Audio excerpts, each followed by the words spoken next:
To acknowledge our guests, sponsors, and support organizations who made the 29th Defense and Sporting Arms Show possible. The Philippine National Police, the Philippine Practical Shooting Association, and the Philippine Shooters Match Officers Confederation. Good morning everyone and welcome to the 29th Defense and Sporting Arms Show. To officially kick off our opening group, please welcome on stage Senator Mark Villar. Maraming salamat po at sa inyong pag-imbita sa akin dito sa gun show. Anyway, kahit na wala ako invitation, pupunta talaga ako dito. Kaya sakto lang yung invitation mo, Hagen. I'd like to thank, of course, the AFAD President, Mr. Alaric Topacio. Sa Senado, isa ring gun enthusiast, mahilig sa baril. Senator Mark Villar. Ang ating presidente ng AFAD, Alaric Topacio, at mga officers na nandito ngayon.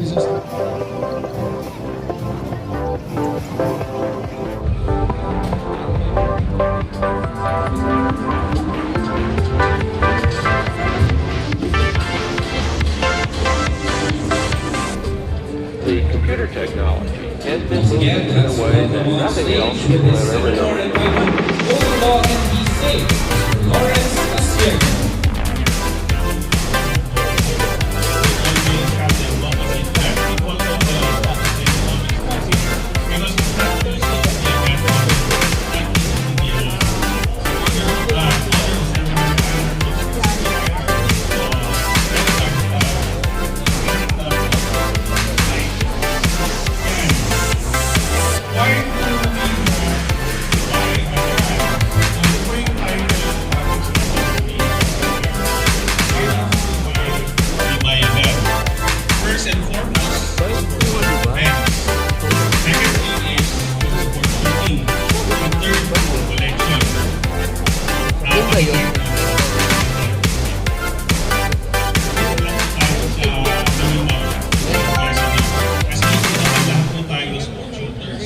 Siguro sa 1 million so 1 million shooters, hindi naman lahat tayo sport shooters.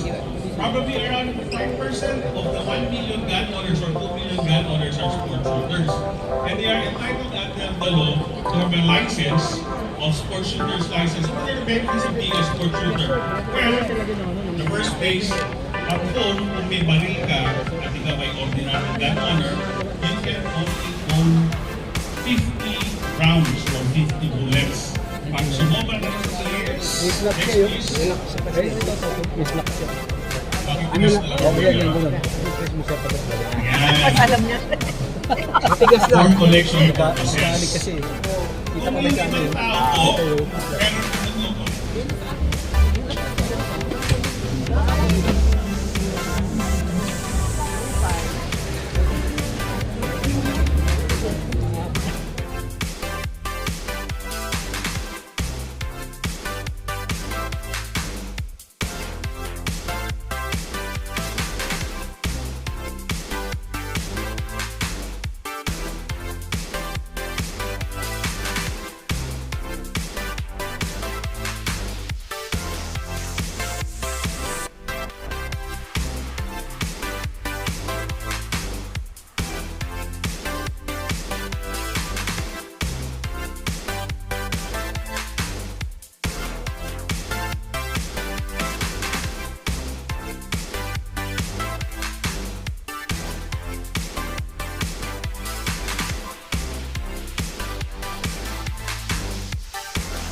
computer technology has been moving in a way that nothing else people have ever known.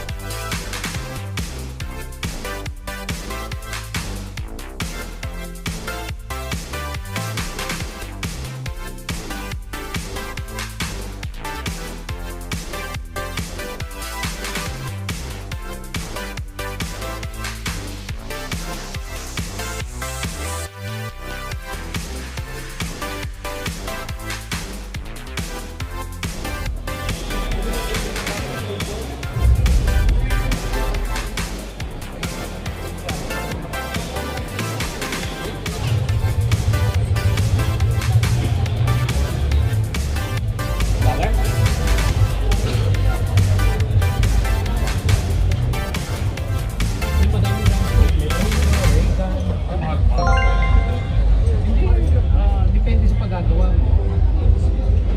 Tapos tono na rin siya. Eh, tulad nito. Ganun din naman, effort. Ito 120. 120 na 60. Siya 63. Ang kaiba niya sa bago.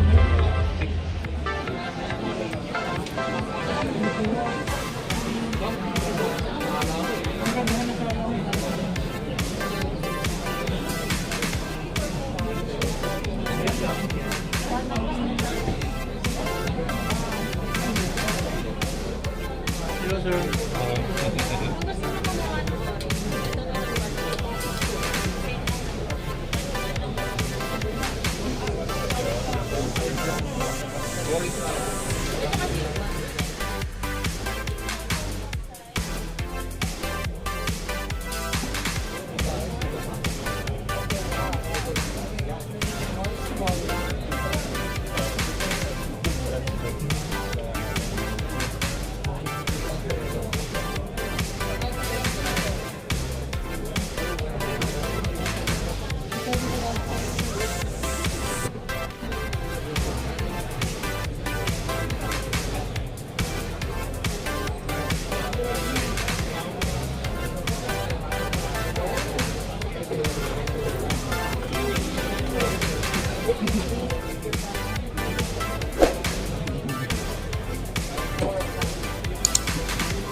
sa Buanga ang